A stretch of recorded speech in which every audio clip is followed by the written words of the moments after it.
जिसको हरा के वो जीते, इसे कहते हैं आग लगे हमारी झोपड़िया में हम गाय मल्हार।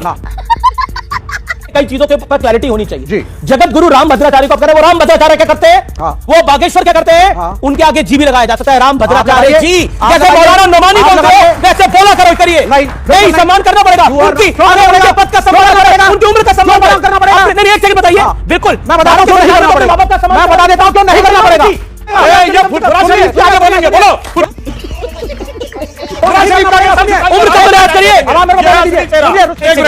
ये पीरजादा अब्बास सिद्दीकी की फुरफुरा शरीफ के आगे नतमस्तक हो कहते फतवा दो भाई कि कम्युनिस्ट पार्टी को। तो दोस्तों आज के वीडियो में हम देखेंगे कि दोस्तों विवेक श्रीवास्तव जब ऑपरेशन सिंदूर हुआ था तो भी उसके सीने में जलन हुआ था, और दोस्तों जब भारत ने सीज फायर कर दिया, भारत तरफ सीज फायर कर दिया गया तो इस पर भी इसको बहुत ज़्यादा दुख हो रहा है। और उस पर सुधांशु त्रिवेदी ने इनको जमकर धोया है जब इसने बोला है कि पीओके क्यों नहीं ला पाए, आपकी ये नाकामी है और इसकी हम निंदा करते हैं। तो उस पर सुधांशु त्रिवेदी ने जो दोस्तों फैक्ट के साथ जवाब दिया, जो खतरनाक तरीके से कांग्रेस को भी घसीट दिया है। इस वीडियो में आप देखकर हैरान हो जाएंगे। तो आइए देखते हैं पूरा वाकया क्या, पूरा वीडियो क्या है। और अगर हमारे चैनल पर नए और ऐसे वीडियोस लगातार देखना चाहते हैं तो प्लीज चैनल को सब्सक्राइब करिएगा, वीडियो को एक लाइक ठोकी। आइए देखते हैं वीडियो, मिलते हैं वीडियो। आइए देखते हैं, मजा आएगा। पिक्चर चालू करो बे। चलो चलो चलो। विवेक, अखिलेश जी का बयान आया, उद्धव ठाकरे का बयान आया, ये चल क्या रहा है? नहीं, बयानबाजी है, भावनाएं हैं, लेकिन हम एक हैं। क्या भावनाएं हैं? हम एक साथ हैं।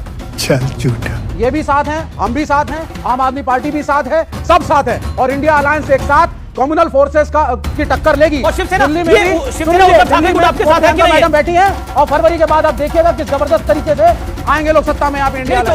अच्छा, उद्धव ठाकरे का गुट आप लोगों के साथ है कि नहीं है?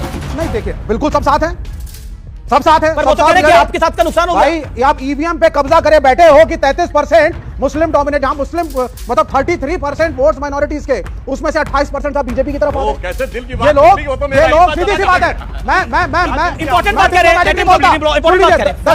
मैं बड़ा क्लियर बोलने वाला आदमी हूँ। अच्छा, कश्मीर में हिम्मत नहीं थी सरकार बनाए, पीडीपी के साथ हाथ जला चुके थे, वहां लेवल प्लेइंग फील्ड दे दी, हरियाणा में गेम कर दिया। यहाँ पे झारखंड में लेवल प्लेइंग फील्ड दी दिखाने के लिए, महाराष्ट्र में इनके स्टेक्स थे, अडानी साहब को धरा भी चाहिए, वहां स्टेक्स ज्यादा थे, रिसोर्सेज ज्यादा है, गेम करा इन्होंने। ईवीएम का मैनिपुलेशन है, हम लोग केसेस फाइल कर रहे हैं, इलेक्शन कमीशन में कंप्लेंट्स दी गई हैं और गिनतियां गलत हैं। 9 सीटों में से मात्र 2 समाजवादी पार्टी की आई हैं। ये गलत रिजल्ट है। सर, ये ईवीएम का रोना समाप्त हो गया होता है? सवाल करूं, एक सवाल करूं। समाजवादी पार्टी ने पुलिस को दिया है तो ये ईवीएम को दे रहे हैं।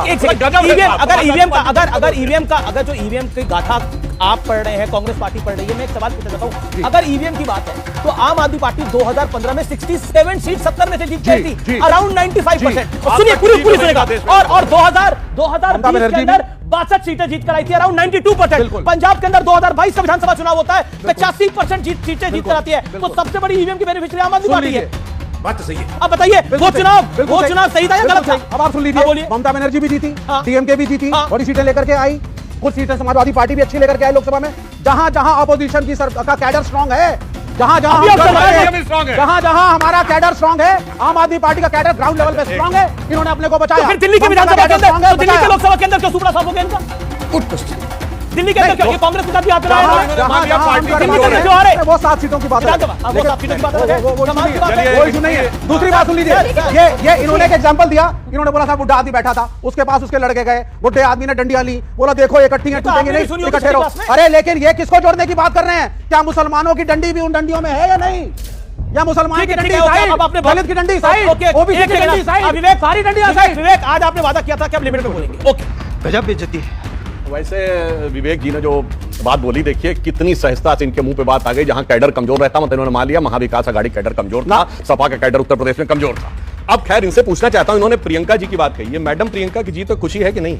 प्रियंका गांधी बिल्कुल खुशी आई। इंडिया अलायंस का देखो, इनकी पार्टी हारी है, इसके बाद इंडिया अलायंस की जीत है, जिसको हरा के वो जीते, इसे कहते हैं आग लगे हमारी झोपड़िया में हम गाय मल्हार।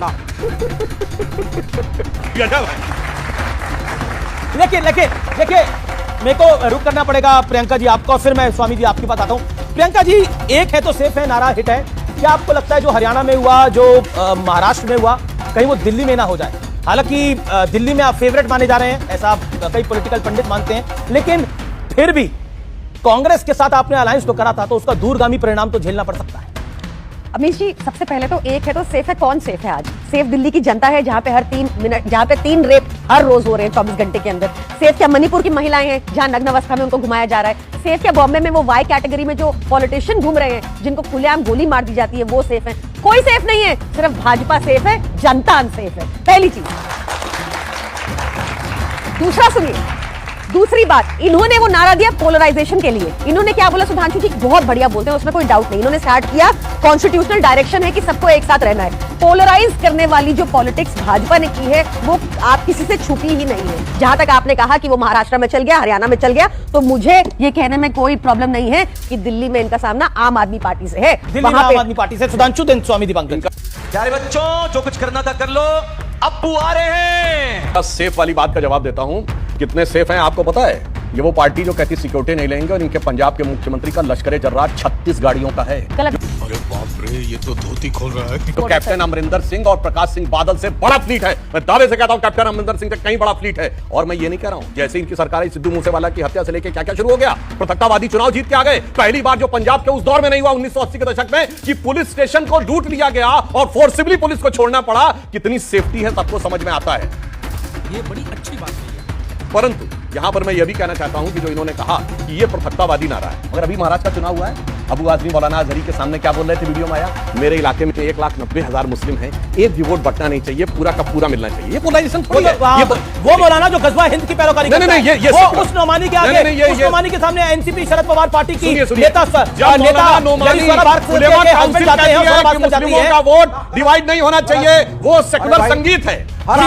जब इमाम बुखारी कहता है कि फला पार्टी को वोट देना चाहिए, वो सेकुलर संगीत है, उसमें कोई पोलराइजेशन राम भद्राचार्य क्या करते हैं? इसीलिए मैं कहना चाहता हूं बड़ी समस्या है। राम भद्राचार्य और बागेश्वर, राम भद्राचार्य और बागेश्वर आप कह रहे हैं। हाँ, राम भद्राचार्य क्या करते हैं और बागेश्वर क्या करते हैं? बागेश्वर धाम वाले राम भद्राचार्य जी भी बोला जाता है। पार्टी का नाम लिया यार, सुनिए। वो पड़ोस में बैठे खड़े ये हुए हैं, देखो, वो क्या करते हैं? एक वो क्या करते हैं? ये पीरजादा अब्बास सिद्दीकी की फुरफुरा शरीफ के आगे नतमस्तक हो कहते फतवा दो भाई,